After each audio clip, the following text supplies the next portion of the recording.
to bring it back to the debate from last night, Ron DeSantis was bragging about how he, in his capacity as governor, is cracking down on schools that have pro-Palestinian groups there. I think we talked about this on our show as well.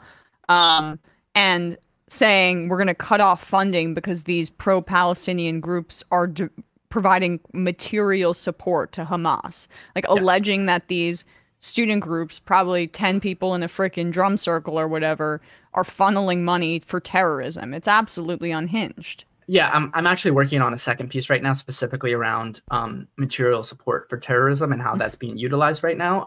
What Governor DeSantis has done in Florida, which is certainly going to be legally challenged, in the coming weeks. But what he has done is basically claimed, without any evidence, they didn't even think their evidence is there's no evidence.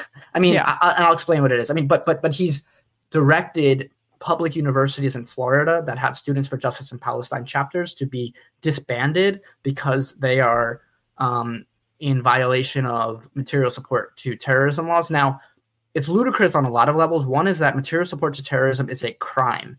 You go to jail for that. And if it was actually, if students were actually violating that law, they would be prosecuted. But there's no prosecution. This is just a brazen act of political intimidation to target, and of course to try to prop up his failing presidential campaign, but it's also just on itself, it's an authoritarian act to shut down these student organizers. And the Supreme Court has already ruled that independent political speech, even if it's in favor of a foreign terrorist organization, is free speech. As long as you're not doing anything at the coordination or advocacy, in coordination with a designated foreign terrorist organization, you can say you are pro-Hamas. That is not illegal in the United States. Yeah, well, right. Exactly. Except it's not illegal, but it doesn't prevent, I guess, some executive or like a governor acting in an executive role essentially from doing this in order to chill it, right? I mean, Yes. maybe the ACLU or a lawsuit's going to get involved here, but the point is that he got his headline. Oh, for sure. I mean, yeah, I don't want to downplay the consequences. The consequences are students are going to probably think twice. Do they really want to join an organization, even if they believe in it?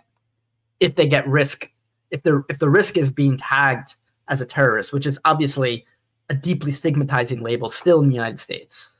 Absolutely. Can you talk a bit more about that element, the branding of students as terrorists, specifically the fact that a lot of student activists who are in favor of Palestinian rights, many of them are people of color.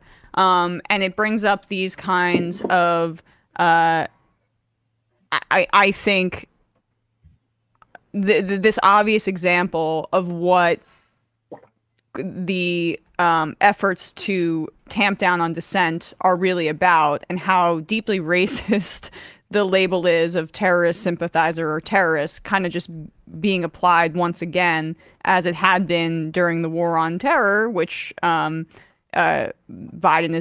had been attempting to kind of ramp down, and now we're back, I feel like, in many ways to square one. But just the racial element here of who's being targeted. Yeah.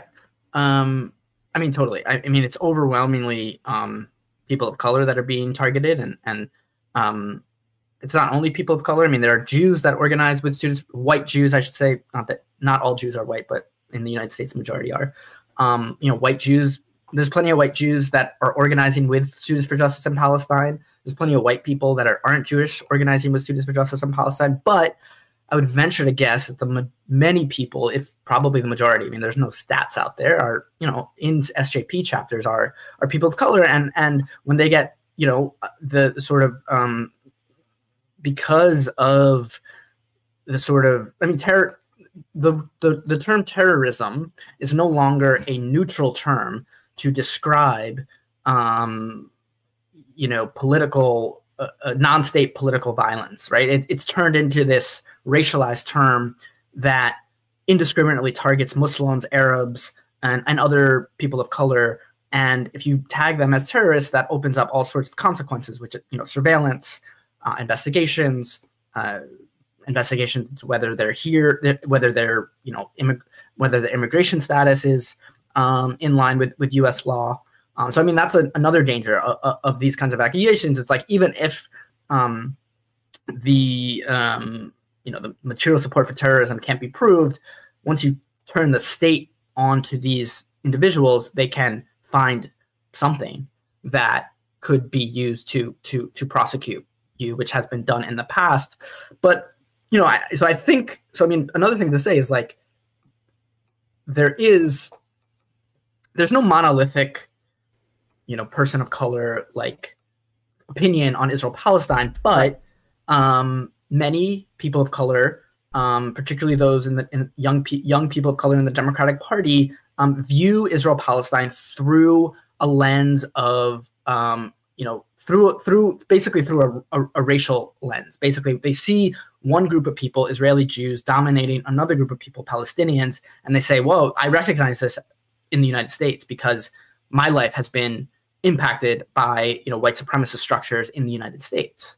And so they have a sort of recognition of that. That's why you see in Congress the every single member of Congress who signed on to Cori Bush's ceasefire resolution is a person of color. Yep, we were just talking about that exactly. Right. I mean, yeah. Go ahead. And I mean, the last thing I'll say is like this gets into complicated territory, but the Students for Justice in Palestine, National Students for Justice in Palestine, their statements celebrate resistance, including armed resistance, what they call armed resistance to Israeli apartheid. And that is deeply uncomfortable to some people because what October 7th was a massacre of Israeli civilians in addition to the killing of Israeli soldiers. So this gets into all complicated territory of like what is legitimate armed resistance to Israeli apartheid, right. What is and so the students obviously they don't view Hamas as a terrorist organization, no matter what the United States government says. They view it as part of a Palestinian resistance movement, and that's what their statements have reflected. Now it's totally out of step with what the majority of Americans think, but they have a right to say that, and they should not be labeled as potential criminals for their speech. Absolutely. Lastly, before we let you go, Alex, you did also write about how there are a ton of like harassment incidents happening on a lot of these campuses, racial harassments targeting people wearing hijabs and things like that who might be outspoken. What were some of those stories that you uncovered in your reporting? Yeah, well, there was one at Amherst, UMass Amherst. Let me pull it up on my screen so I get all the facts right. The co-president of the school's SJP chapter, the SJP had posted on Instagram, a bunch of like rallies that they were hosting in response to Israel's bombing campaign in Gaza. And one of their Instagram posts defended Palestinians' right to resist Israeli violence. And they got, just deep, Islamophobic death threats and, just very violent and vile racial slurs and death threats. And as a result, the co-president of the SJP chapter at UMass Amherst didn't want to go to school, couldn't go to school because she feared for her safety.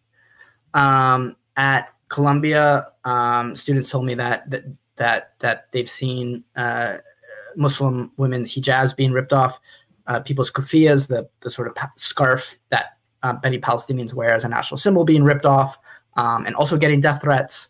So it sort of brings it back to the previous question that you had about the sort of the racial nature of these. I mean, a lot of targeting of Muslims and Arabs as sympathizers, terrorist sympathizers that have no, that shouldn't belong in polite society. As a result, we're seeing violent threats being directed at them that make some of them fear for their lives. In fact, at Columbia, the Columbia University radio station sent reporters to these dueling pro-Israel, pro-Palestinian rallies one day, and they interviewed someone who was a Columbia University administrative employee, and the guy said on tape, "I wish they all die," talking about the pro-Palestinian students.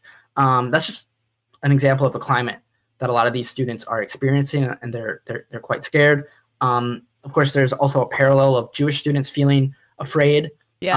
And some real anti-Semitic incidents, but also some exaggerated incidents in which people are conflating support for Palestinians with an anti-Semitic threat. Well, Alex, really appreciate your reporting on this. We'll be on the lookout for your piece about Florida. Jewish Currents magazine. Alex is a senior reporter over there. The piece is called "A McCarthyite Backlash Against Pro-Palestine Speech," and you've written a bunch since that even came out. So everyone check out Jewish Currents. We had Noah Coleman on a few weeks ago, also over there at Jewish Currents magazine. You guys are doing amazing work. So thanks so much. Thanks so much, Emma.